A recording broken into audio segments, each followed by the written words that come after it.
बेपत्ता महिला मृत अवस्थेत धरणघाटावर आढळली, रहस्य गडद. शुभांगी भांडे बेपत्ता, पोस्टमॉर्टम अहवालानंतरच ठरेल आत्महत्या की हत्या. अकोला शहरातील तालुका अकोट शहरातील मौजे अकोलखेड रहिवासी शुभांगी सुधीर भांडे वय वर्ष 45 ही 3 डिसेंबर रोजी अचानक घरातून बेपत्ता झाली.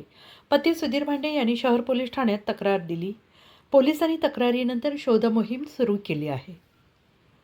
परंतु 4 डिसेंबर रोजी संध्याकाळी पोपटखेड धरणावरील गणेश विसर्जन घाटाजवळ गावकऱ्यांच्या निदर्शनास शुभांगीचा मृतदेह पडल्याची माहिती पोलिसांना मिळाली. त्वरित घटनास्थळी पोलीस दाखल झाले, मृतदेह ताब्यात घेतला. प्राथमिक माहितीवरून मृत्यू, आत्महत्या की हत्या याबाबत कोणतेही ठोस निष्कर्ष निघालेले नाहीत. पोस्टमॉर्टम अहवालानंतरच मृत्यूचा नेमका प्रकार समजेल, असं पोलिसांनी सांगितलं आहे. गावकऱ्यांमध्ये या घटनेने भीती आणि खळबळ निर्माण झाली आहे. पोलीस ठाण्याचे हिवरखेड निरीक्षक गजानन राठोड यांनी घटनास्थळी पोलीस पथके पाठवून तपास सुरू केला आहे.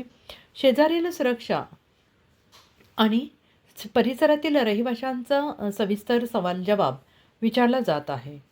CCTV फुटेज आणि परिसरातील रहिवाशांच्या माहितीवरून सविस्तर सवाल जवाब घेतले जात आहेत.